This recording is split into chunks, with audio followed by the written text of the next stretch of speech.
WWE Crown Jewel is in the books, and just how good was it? Well, we're going to talk about that. This is my review of WWE's Crown Jewel 2024, a show that promised, but did it deliver? Well, we're going to find out for sure. So the show started off with the Rogue Bloodline against the OG Bloodline in a match that I thought would have been second to last or maybe in the middle of the card somewhere. Wouldn't have thought that match would have been the opening match. It's actually like I kind of flip-flopped Bad Blood with Crown Jewel a little bit, because for Bad Blood, I remember thinking that we would have seen Roman and Cody open the show and CM Punk and Drew McIntyre go on last. They decided to go with Roman and Cody going out last, and for this show, Roman and the Usos going on first. A lot of this tension between the OG Bloodline reminded me of the Mighty Ducks, where it's this ragtag group of guys that are just trying to get back along. Those movies back in the 90s that I often quote, it reminded me of that. It's like this band is getting back together, but there's a lot of kinks that they got to work out. There's a lot of emotional baggage that they're bringing on, and they have to make amends. They're together, but they're not a cohesive unit. And I think that was the story of this match. They really told that story, and they laid it on thick.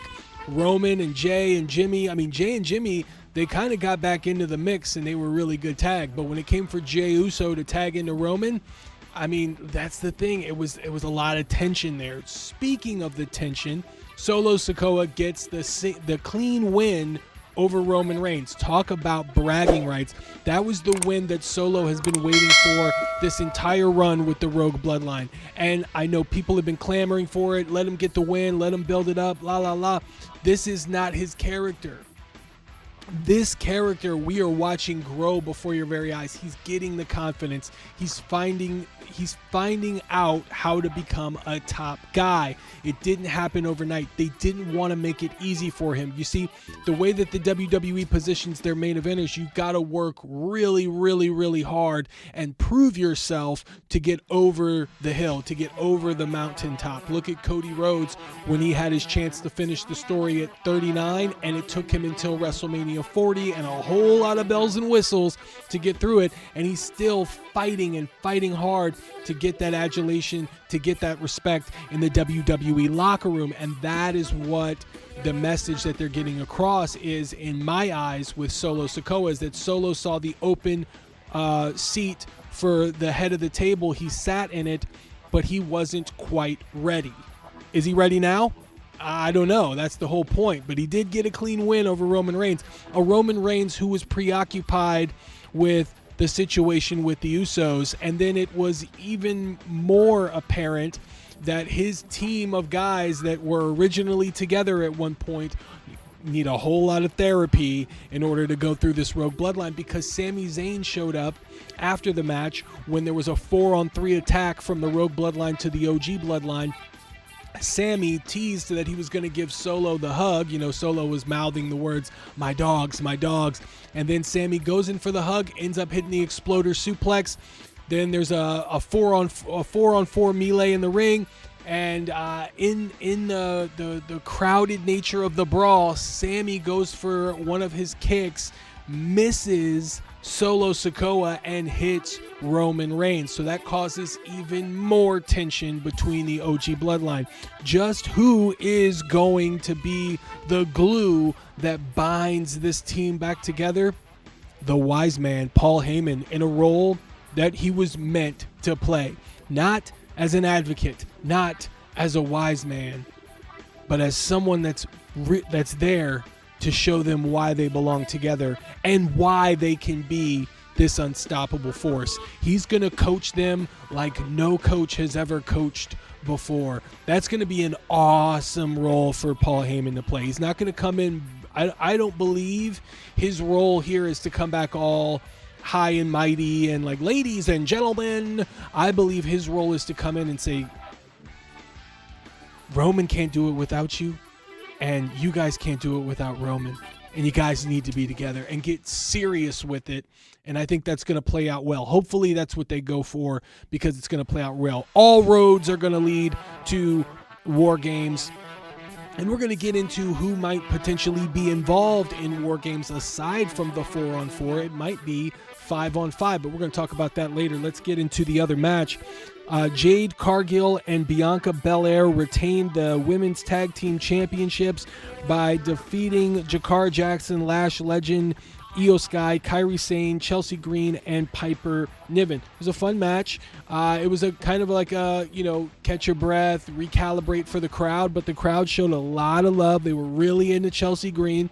That's another thing with this crowd is, like, you obviously know that they that this crowd it's kind of like been peppered in from, the Prince of Saudi Arabia, but they understood the assignment. It was like they were watching old tapes of Italy and France, and they knew, and Scotland or whatever, and they were like, we got to show them what it is, and they really stepped their game up. Did I say Italy? I don't even know if they went to Italy. I can't even remember now. But yeah, definitely watching videotapes from France and Scotland and showing and really mirroring that type of experience and really mimicking that type of environment, because it came off really, really well. There was a great atmosphere, and it seemed like towards the middle of the show they started to peak. Actually, they started to step it up, which was really interesting, because at the midpoint of a big PLE or even a pay-per-view, if you're talking about other promotions, you normally see the crowd kind of dip down and get kind of quiet, and then they step it back up for the main event. But this crowd held their own, man. I got to give them mad props. They must have been off some C4 energy drinks or something, because there were decibels that were reaching the highest peak at certain points. Not for this match, however. But for most of the card, they were really showing a lot of love. And Jade Cargill and Bianca Belair continue their second reign as the women's champions. Don't know what's on the horizon for them, what's around the corner going into Survivor Series. I would suspect that there's something more with Io Sky and Kairi Sane that they could utilize. I would also think that Liv Morgan and Raquel Rodriguez would also be good opponents for Jade Cargill and Bianca Belair. Considering we won't be seeing Rhea Ripley for a while, they might be interested in doing something with that. Now, for this next match, this was the match, and I don't want to spoil anything if you haven't seen this, if you're just watching this video and you don't know exactly what happened. I thought this was going to be the match that didn't have a finish, that it was basically a brawl. Nobody could control these two guys, and they ended up going through a wall or falling off a building or something. I don't know, but this actually wasn't, and there was another match that was. So it was interesting. Seth Rollins against Bronson Reed.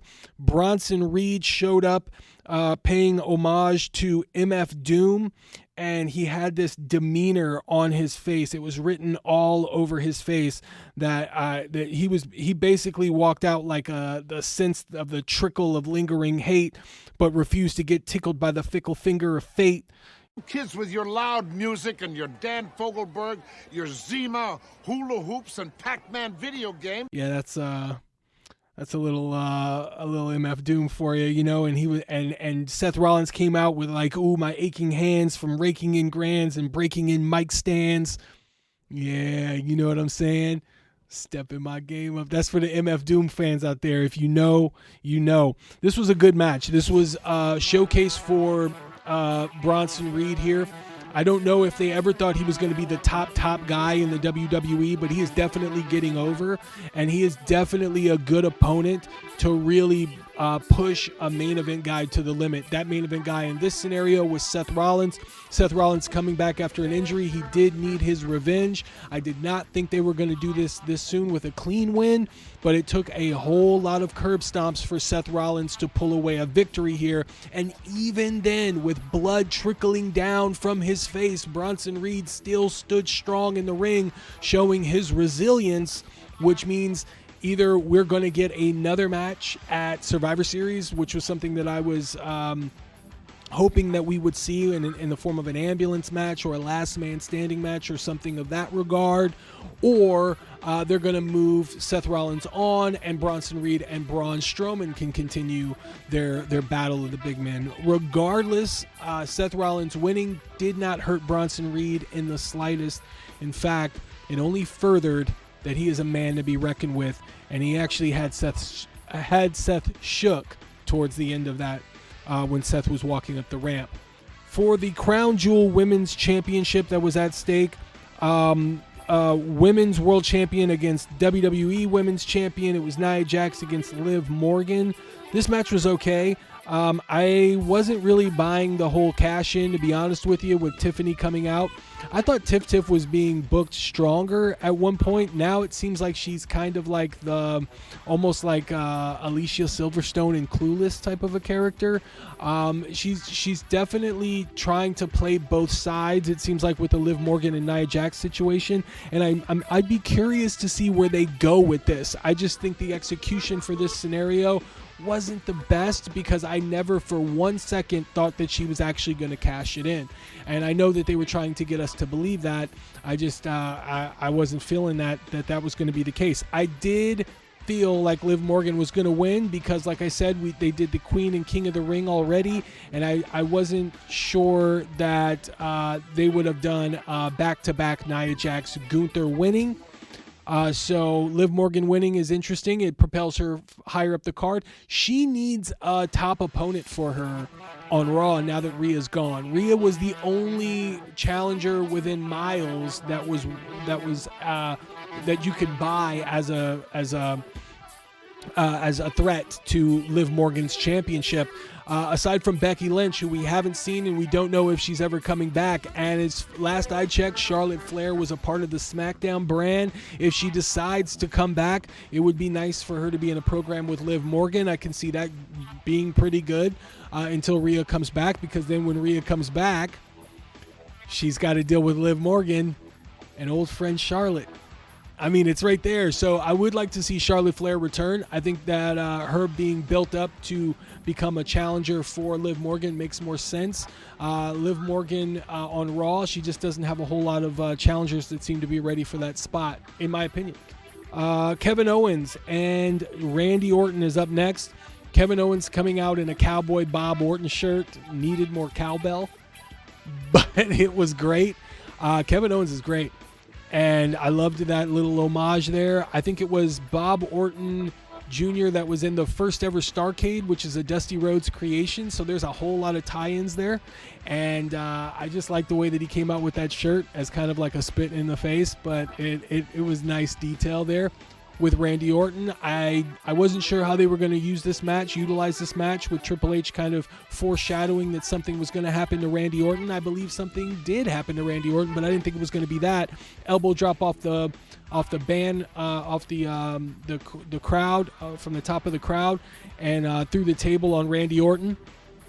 Left both men out, and the match was never officially started.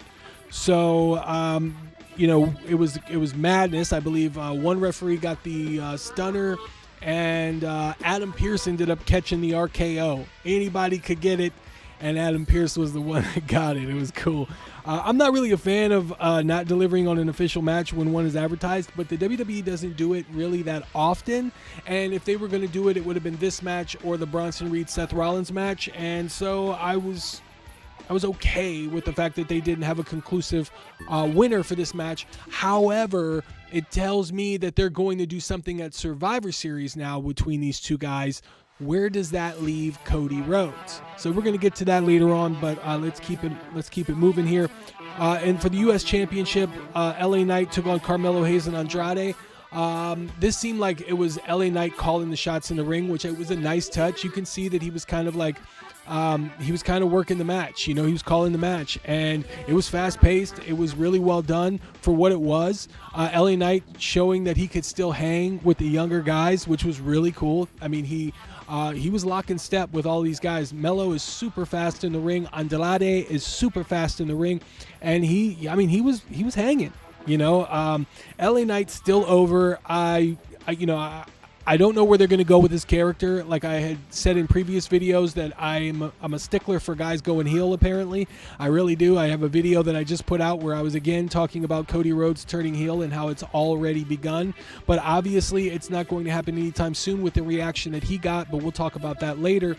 LA Knight retaining here, it's fine. It's fine for what it is. Eventually, Logan Paul is going to more than likely return, and they're going to have a rematch there. I'm sure probably by the Royal Rumble or Saturday night's main event, we're going to see something like that.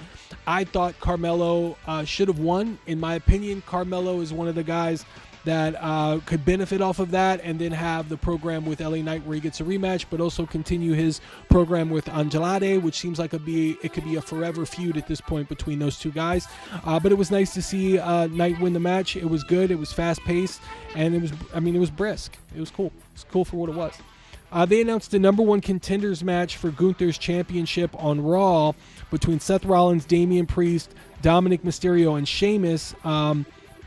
Now, and this should be interesting, Sheamus, I can see challenging Gunther at Survivor Series, but also Damian Priest. However, Damian Priest lost to Dominic Mysterio, and they need to do something to kind of establish more dominance from him, and I don't know if losing to Gunther again in about 3 weeks' time, or however it is for Survivor Series, is actually a good idea. Same with Seth Rollins. Seth going against Gunther is going to be a great match if it were to happen. I don't know if you want to have Seth Rollins lose that quick unless he gets into a situation with CM Punk and CM Punk costs him the match. So there's a lot there. And I mean, they could even have Dominic win too. I don't know if, they would. I don't know if they're going to go with that, but it could be interesting too. That could be interesting too. So I'm looking forward to that match. Now for the main event, Cody Rhodes against Gunther, champion versus champion, like Nia Jax and Liv Morgan. I thought it was good. It's the safest and in some ways the most obvious finish, a leverage 3 count when the eventual loser looks to be on the verge of victory. It's sometimes there was it's a kind of a match that you would have expected from those two guys. They did a good job. They told a good story in the ring. Cody winning, it does solidify him as the top guy in the WWE. The machine is backing him. They've got the battery in his back. He is the top guy, and he is super over in that environment.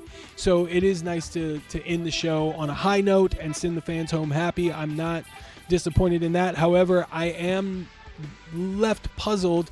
There was no Rock in Saudi Arabia. I would have expected The Rock to be there, and he was not there, which is interesting. And also, there is nothing on the other side of this win from Cody Rhodes that is establishing an opponent in the next 3 weeks, unless he inserts himself in this Randy Orton-Kevin Owens match and calls it a triple threat.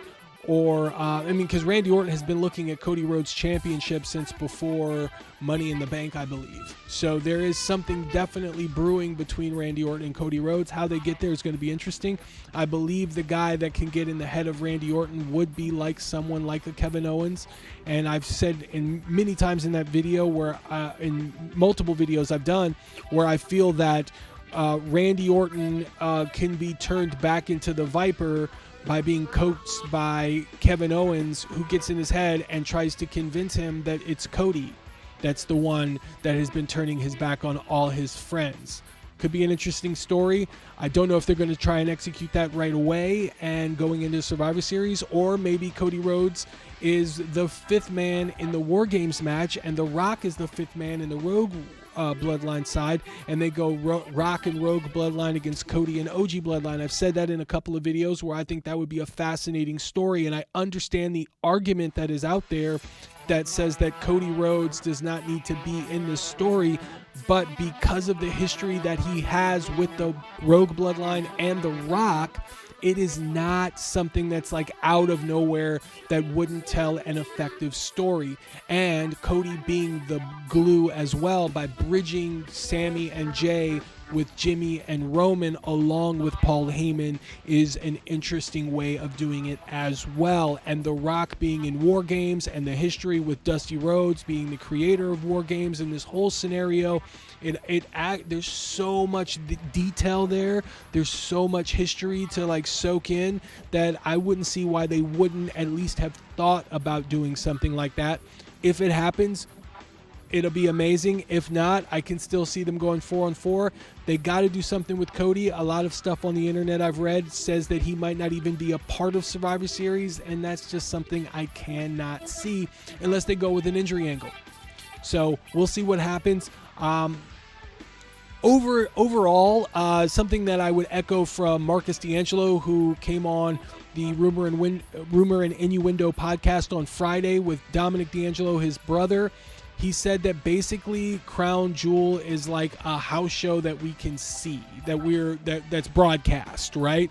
A viewing of a house show, and he nailed it. He nailed it. And that is exactly what it felt like. It felt like we were watching a house show, and aside from a big scenario like the Rogue Bloodline beating the OG Bloodline clean, aside from that, there really wasn't a whole lot that was shocking or out of the blue or like crazy. So yeah, I think Marcus D'Angelo nailed it. It really did feel like kind of just like a special event that was non-canon a little bit, aside from a few of those big story beats. But nothing really was like moving like must see on that side of things. But the matches were good. The crowd atmosphere was good. Those championship belts are going to be long forgotten, just like the greatest Royal Rumble championship that Braun Strowman has held for the last 6 years, and he hasn't defended it once in Saudi Arabia. I think it's going to sit there and just be a token. Cody Rhodes got a ring, I guess, now that he's going to have a ring. I wonder if it's bigger than MJF's Dynamite Diamond ring. We'll see about that. I wonder if there's going to be some bragging rights on back and forth with that.